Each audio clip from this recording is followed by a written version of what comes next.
Hello everyone, आज है 8 अगस्त और आज इस वीडियो में हम बात करेंगे यस बैंक के बारे में। 16 रुपए का ये शेयर है और आज भी गिरावट देखने को मिली है। एक बहुत बड़ी रफ्तार हमने देखी फंड रेजिंग की खबरों के चलते, लेकिन उसके बाद प्रॉफिट बुकिंग भी हमें यहाँ पर देखने को मिल रही है। वीडियो में डिस्कस करेंगे कि भैया खरीदारी के मौके हैं कि नहीं और यस बैंक में क्या करना चाहिए, कौन सा लेवल होगा बाइंग का। तो वीडियो को शुरू करूँ उससे पहले अगर आपने अभी तक चैनल को सब्सक्राइब नहीं किया है तो प्लीज अभी इसे सब्सक्राइब कर लीजिए, क्योंकि आगे भी बहुत सारे वीडियोस हैं जो आपको काफी ज्यादा हेल्प करेंगे।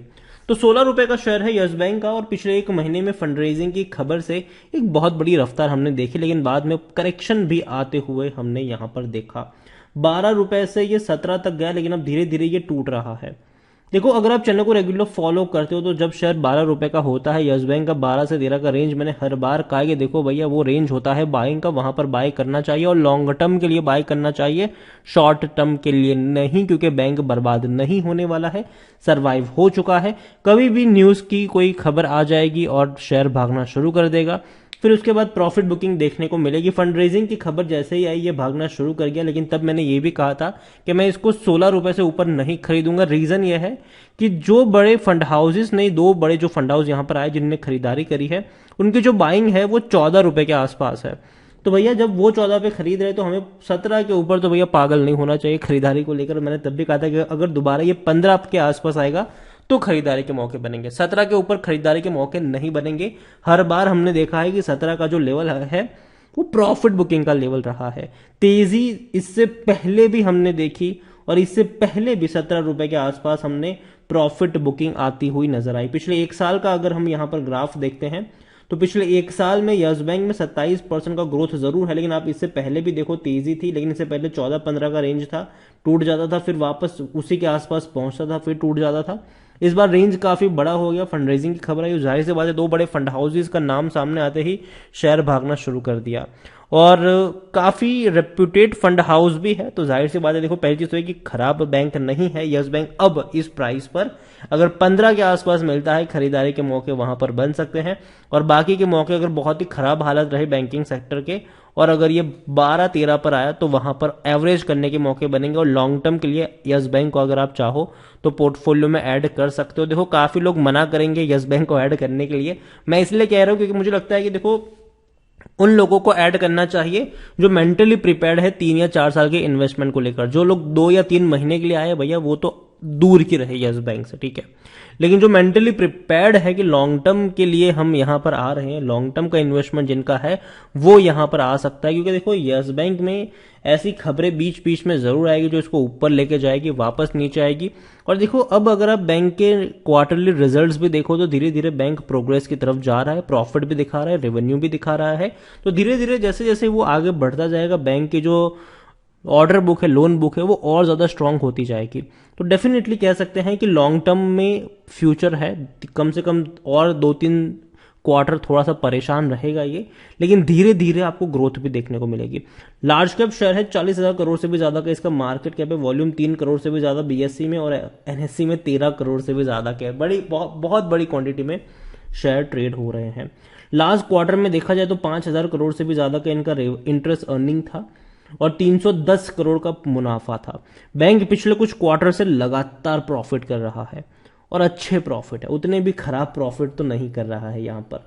यस बैंक को लेकर अगर हम देखने की कोशिश करें तो सिर्फ 13% लोग ही है according to Moneycontrol user जो बेचने की बात कर रहे हैं, वरना 82% लोग कह रहे कि खरीदो और 5% लोग कह रहे कि होल्ड करो। आज यस बैंक की जो गिरावट है वो कहीं ना कहीं थोड़ी सी जिम्मेदार है स्पाइस जेट को लेकर। देखो स्पाइस जेट हम सब जानते हैं कि भैया कंपनी के ऊपर कर्जा ज्यादा चढ़ चुका है और कहीं ना कहीं एविएशन सेक्टर की जो दिक्कत है और इसमें सबसे ज्यादा फंसी हुई कंपनी स्पाइस जेट है। स्पाइस जेट ने कई सारी बैंकों से लोन लेके रखा हुआ है और उसमें से एक यस बैंक भी है।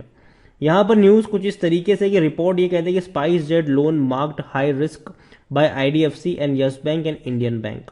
अब देखना यहां पर यह है कि और यही वजह कि स्पाइस जेट टूट भी रहा है, बढ़ भी रहा है, टूट भी रहा है, बढ़ भी रहा है। खबरों में काफी ज्यादा ये शेयर चल रहा है। और यहां पर अगर आप देखें तो the red flag have been raised by 2 private lender, IDFC First Bank और and Yes Bank and the state own Indian Bank, ये रिपोर्ट्स का कहना है। Lenders are concern about SpiceJet cash flow and have held discussion seeking assurance from the Indian budget carrier as it is behind on payment to some aircraft lessors. The person who are family, देखो simple ये कहना है कि देखो lenders ने पैसा दिया है इनको, तो भैया इनको डेफिनेटली अपडेट लेते रहते हैं कि भैया क्या चल रहा है, किस तरीके से चल रहा है, हेल्दी स्टेटमेंट मतलब हेल्दी है कि नहीं कंपनी की प्रोसेस पूरी की पूरी, वो सारी यहाँ पर डिस्कस की जा रही है। लेकिन अभी भी IDFC, Yes Bank and Indian Bank were yet to issue a statement, मतलब अभी भी उनकी तरफ से कोई स्टेटमेंट नहीं आया है। तो इसलिए अभी के वक्त में ये कहना कि कितना पैसा इन्होंने स्पाइस जेट को दिया है लोन के तौर पर, तो ये अभी तक कोई आंकड़ा सामने नहीं आया है, क्योंकि कोई स्टेटमेंट ही बैंक की तरफ से नहीं आया है। यहां पर अगर आप देखोगे तो कंपनी के रेवेन्यू लगातार टूट रहे हैं, लेकिन अब ये बढ़ेंगे, क्योंकि पहले क्वार्टर्स में जो फाइनेंशियल 2023 का पहला जून क्वार्टर रहा, उसमें ऑलरेडी इन्होंने 5,000 करोड़ से भी ज्यादा का रेवेन्यू कमाया, इंटरेस्ट अर्निंग मतलब रेवेन्यू ही कह लो कि वो कमाया है। एवरेज भी रहेगी तो डेफिनेटली आप कह सकते हैं 20,000 करोड़ से भी ज्यादा का इनका रेवेन्यू बढ़ देखने को मिल सकता है, जो कि अच्छा रेवेन्यू होगा पिछले 2 साल के मुकाबले। प्रॉफिट डेफिनेटली भारी लॉसेस थे 2020 और 21 में। 22 में बैंक प्रॉफिट में आया, 1,065 करोड़ का मुनाफा कमाया। अब क्वार्टरली 300 करोड़ या उससे ज्यादा का प्रॉफिट ये दिखा भी सकता है, और डेफिनेटली अगर वो दिखा भी दे, अगर इतना देखने को मिलेगा तो 1,200 करोड़ से ज्यादा के ही प्रॉफिट नजर आएंगे, जो कि अगेन एक अच्छी बात होगी यस बैंक में। यस बैंक में खरीदारी करने का सही मौका, क्योंकि शेयर ओवरबोट जोन में नहीं, कोई भी रेड फ्लैग नजर नहीं आ रहा। देखो महंगा है, 39 का पी है। लास्ट वीडियो अगर आप चाहो तो मेरा चेक कर सकते हो, जब इसका पी ज्यादा था मैंने कहा था कि मैं इसको 16 रुपए और 15 रुपए के ऊपर नहीं खरीदूंगा, लेकिन 15 के आसपास भी अगर ये आएगा, 14-15 आएगा, तो वहां पर इनिशियल बाइंग का मौका होगा। और जब 12-13 पे था, कई सारे वीडियोस थे मेरे कि देखो खरीदारी के मौके हैं। रीजन भी मैंने दिए थे, क्योंकि 12-13 वो लेवल था जहां पर यस बैंक ने FPO के जरिए फंड रेजिंग किया था 12-13 की रेंज में, और 10 रुपए सबसे तगड़ा स्ट्रॉन्ग सपोर्ट इसलिए मैं मानता हूं 10 रुपए का, क्योंकि वहां पर कई सारी बैंकों ने यस बैंक को बचाया था, वो भी उस क्राइसिस के दौरान जब यस बैंक भैया डूबने के कगार पे था। तो 10 रुपए का तो भैया बहुत ही स्ट्रॉन्ग सपोर्ट है, उससे नीचे तो ये कभी नहीं जा सकता है मेरे हिसाब से। और जब 12-13 का इनिशियल सपोर्ट था, डेफिनेटली था, और अब 12-13 पर भी नहीं जाएगा, क्योंकि जो खरीदारी जो बड़े फंड हाउसेस ने करी है वो 14 रुपए के आसपास करी है। तो कह सकते हैं कि 14 रुपए का जो सपोर्ट अब बनता नजर आएगा, इनिशियल सपोर्ट जो होगा वो 14 रुपए के आसपास होगा, उससे नीचे ये नहीं जाएगा। कह सकते हैं कि वहां पर जो लोग ये कहेंगे यार मैंने मौका गवा दिया, अब जब भी वहां पे जाएगा एकदम से बाइंग आपको नजर आएगी वहां पर से। यस बैंक को लेकर अगर हम देखें तो प्रमोटर तो भैया definitely Rana Kapoor and family भाग ही चुके हैं। SBI डेफिनेटली यहां पर है, लेकिन वो डोमेस्टिक इंस्टीट्यूशन में काउंट हो गए, SBI और बाकी बैंक। हालांकि ये जून का डेटा है, जब नेक्स्ट क्वार्टर का अपडेट होगा डेफिनेटली बहुत सारे डायनामिक्स चेंज होंगे, क्योंकि 2 बड़े फंड हाउसेज ने खरीदारी करी है, करेंगे, और तो डेफिनेटली कई बड़े आपको शेयर होल्डिंग पैटर्न चेंज होते नजर भी आ सकते हैं। यस बैंक को लेकर अभी मैं इतना ही कहूंगा कि देखो वही लोग इन्वेस्ट करें जो लोग 2-3 साल का होराइजन लेकर आए हैं, 2-3 महीने का जो लोग लेकर आए वो भैया मत पड़ो यहां पर, ठीक है। तो वीडियो को यहीं पे एंड करूंगा, पसंद आए हो तो लाइक करो, शेयर करो, चैनल पर अगर पहली बार आए तो प्लीज सब्सक्राइब करो। यस बैंक के बारे में आप क्या सोचते हैं वो भी आप मुझे कमेंट में लिखकर बता सकते हैं। Thank you.